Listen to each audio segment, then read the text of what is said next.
beautiful souls. So we're talking about change today and the power each and every last one of us has to change.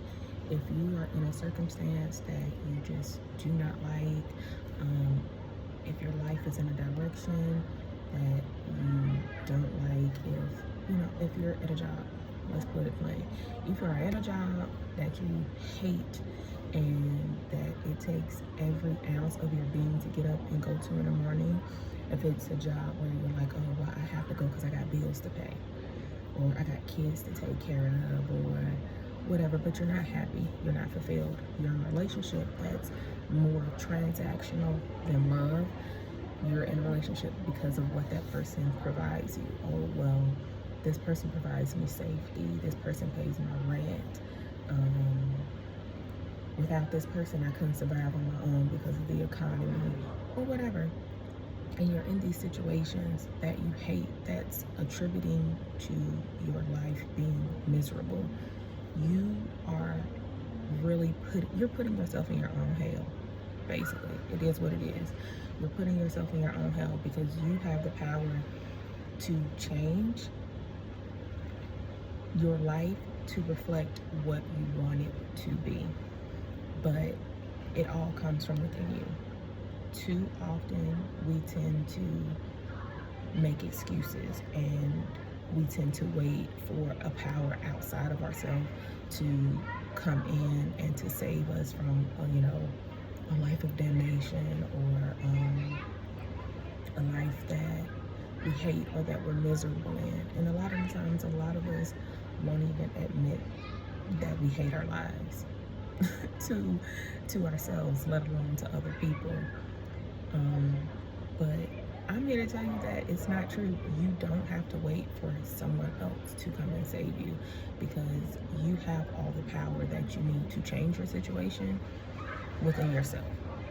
And because we've been so conditioned to believe that we need something outside of ourselves to change our situation, we tend to stay in situations way longer than we need to, and we tend to make excuses for why we are in those situations. And it's all because of the conditioning that we've had from the time we're young.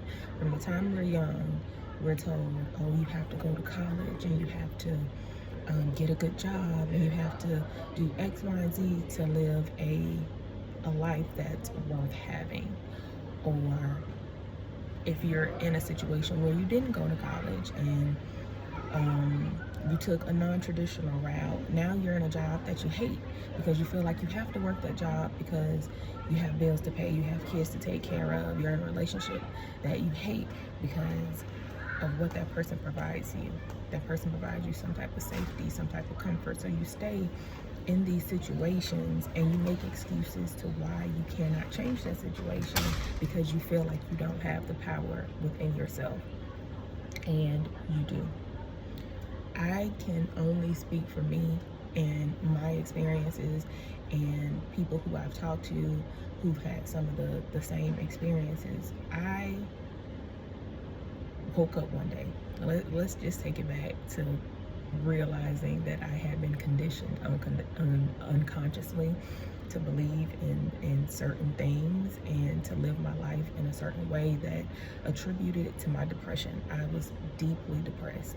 I was lost. I didn't know which way to turn. I woke up one day and I was like, what is happiness? Like, this cannot be life. Life cannot just be you work and you work and you work and then you die. And then by the grace of some unknown being who has power over everything, decides whether you go to heaven and live a wonderful fairy tale life or you go to hell and you burn in damnation for forever. Like that, it just never sat right with me, and I just could not see that being a possibility or my truth. And I had to start searching for myself. What was my truth? What was my relationship to a higher power? Because let's not get it twisted. I'm not, denouncing God or anything. I do believe that there's a God, that there's source, there's a higher, an energy that is all of us that this began with, right? What I don't believe in is the heaven and hell complex. I don't believe in the Satan complex, and we'll talk about that on another day. But right now we're talking about change. So I like to call it my dark night of the soul. I woke up one day and I was questioning everything. And I'm like, okay, well, what happens after you get the job and you get the house and the husband and the kids and the white picket fence and the nice bank account? Like, what happens after that? Like, is that when happiness comes? And I came to the conclusion, like, no, that's not what happiness comes, because happiness is not a form of outside validation. I had the house, I had the kids, I had the husband, and from outside, everything seemed like it was perfect. Like, oh, you have a perfect life. What should you be, depressed about or angry about or whatever? I was the most depressed in my life in that 10 years of marriage, of the time that everyone thought that my life was perfect. I tried to commit suicide in that time because I was not happy. I was living a life that others approved of, others said I should live. I was going to church, I was active, active in the community. I became an ordained minister. I was doing all of these things that I thought would attribute to me getting into heaven, to me living in the overflow after death. And it's no shade to my ex-husband. I love him dearly. I would do anything for that man. I love my kids. I had great times during that time of my life. I love, my church family, who I got to know over that period of time. There's no shade to any of them. But I realized that I was living a life that was not fulfilling to me. And eventually I had to change some things, and I went through a tough time trying to figure out who I was outside of being a wife, who I was outside of being a member of the Christian faith. Outside of those things, I had to figure out who I was. And through my discovery, I went through ups and downs. I lost friends, I made friends, I lost friends again. I had points where I thought I was really happy, and then points where I was really sad. And it wasn't until I realized that there was no one coming to save me, that I have to save myself, and I had to think for myself and get rid of all of the things that were taught to me to be right, and learn to follow my own intuition and my own truth and seek to find those things for myself. And that's when my happiness came, because only I can control my happiness. If I allow someone else to take my power by giving it to them, and them holding my happiness in their hands, then when they take it away, then so goes my happiness. If I allow outside reflections to dictate who I am, what's considered beautiful to me, whether I'm a good person or not, whether I should be happy in this, whether I should do this or that, then I'm giving my power away to everything outside of me. And eventually I had to learn how to take my power back. And that's when change comes, because I was no longer happy being okay with being a negative person, a person who's always in turmoil, a person who likes to listen to gossip, or a person who is overly sexualized all the time,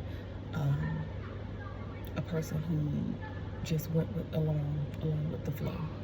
Whatever trends was going, I wasn't happy with that, because that wasn't bringing me satisfaction.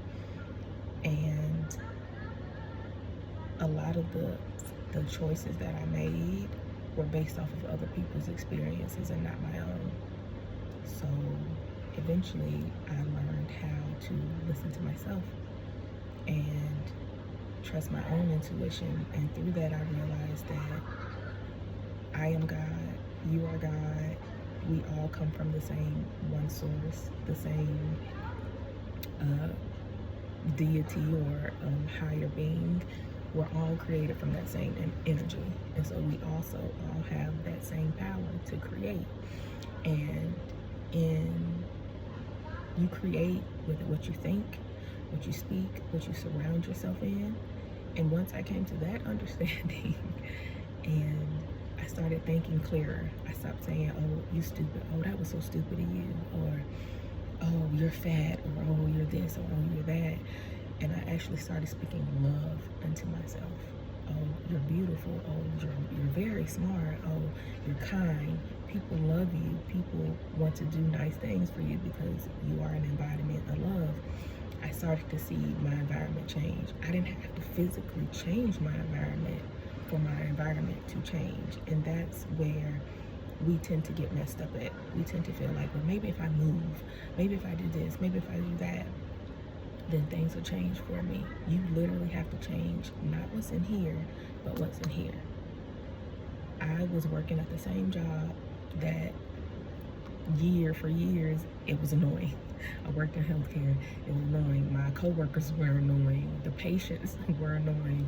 I was just doing it because of the check and I had bills to pay. But at the root of me choosing my career, it was because I loved people and I wanted to help people, but I lost that with all of the static from the outside world. But the moment I decided to choose to change my perspective on how I saw everything in my life, it's just like a whole new world opened up. I could be at the same office with the same people and the same patients, but in here had changed. And because of that, my outside environment changed. My coworkers would be having a shitty day. They would go, these patients, they get on my nerves, they this, that, and that, they're so rude. And then they would get to me, they're like, oh my gosh, you're so pleasant. And they would be just so polite to me and so nice to me. And I would be having a great day. And the workload didn't seem too big or too large. And everything was okay. I stopped looking at everything as a problem and started reframing how I saw things. And that's what we have to do. Reframe how you see things. Reframe it until it changes for you. If you hate going to work every day, instead of getting up in a mood like, I don't want to go to work today, I don't want to see these people today, oh, they get on my nerves, I don't want to have to deal with my boss. Wake up in a different attitude. Wake up knowing that you're going to have a great day. Wake up knowing that you're going to experience something that's going to touch your heart. And it may start with little things. Maybe you didn't get angry in traffic on the way to work. That's an accomplishment. Now you're reframing how you think. Maybe your coworker who usually irritates the hell out of you every day didn't irritate you as bad today. That is a reframing. That's you working towards changing your environment from changing the inside. Michael Jackson said it best, y'all. I'm starting with the man in the mirror. Like, start with yourself and then watch your outside environment reflect what your inside environment is saying, because we are all one. We're all created from the one source. We're all a reflection of a higher power. And everything that we see is a reflection of what's in us. So if you're seeing things on your outside world that you don't like, that means there's some inside work that you need to do. It goes with what you're watching, what you're listening to. If you're always watching Real Housewives of Atlanta and Basketball Wives, and it's where a bunch of people are always in turmoil and arguing and bickering, and it's just about getting money and stepping over the next man to get, ahead in the game or in life, that is what your life is going to reflect. If you're always listening to music that's about anger and killing and drugs and all, a bunch of nonsense, stuff that you don't even live in your real life, that is what your life is going to reflect. What you put out is what you get back. And in order to change what you see, you have to change what's inside. And I know I tend to repeat things a lot, but it's truly so you can kind of get it. Like, if you don't believe anything that I'm saying, do this for me. Do me a favor. For a week. For a week, when you wake up in the morning, I want you to go to the mirror, look at yourself, tell yourself, I'm beautiful, I'm smart, I'm accomplished, I'm as healthy as I've ever been, I exude love, people love me for me. Whatever affirmations, pick 5 of them that you need to say to yourself, and say those things every morning. And then before you leave out to go to work or to do whatever you're going to do that day, set the intention for your day to be a good day, to be a day that you want to see something different than what you normally experience. Do that for a week and see what changes in your day to day, because I can promise you that that week will look different than the week before that. And it's not always about these huge jumps. It's not about going from like one extreme to the next extreme in a short period of time, because it didn't take you a short period of time to get where you are. So as long as you can do a little something every day, and you can see those little changes every day, you're accomplishing your growth to shifting to the reality that you want to be in. Just try to love yourself, try to be kind to yourself, try to be the change that you want to see.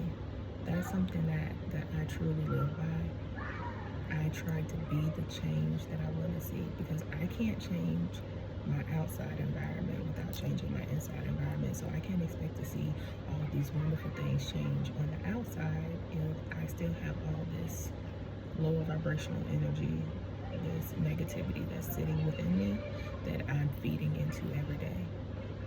So, like I said, you don't need an outside savior, because you are worthy. You have the power already within you to change and to be the person that you want to be.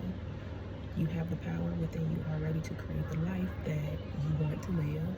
You have the power within you to shift your timeline, to shift your reality. You just have to actually believe in yourself and take those steps into shifting it. You can't shift if you're going to stay in the same energy that you're in now. And I know that the energy that you're in now is not the energy that you want to be in, because if it was, you wouldn't have found this video. So, be the change you want to see. Be consistent in the change that you want to see. Do inner work and learn to love yourself and be kind to yourself, because you're worthy, you're beautiful, you're more powerful than you think you are. And that's all I have for you today. Peace and blessings. Love you.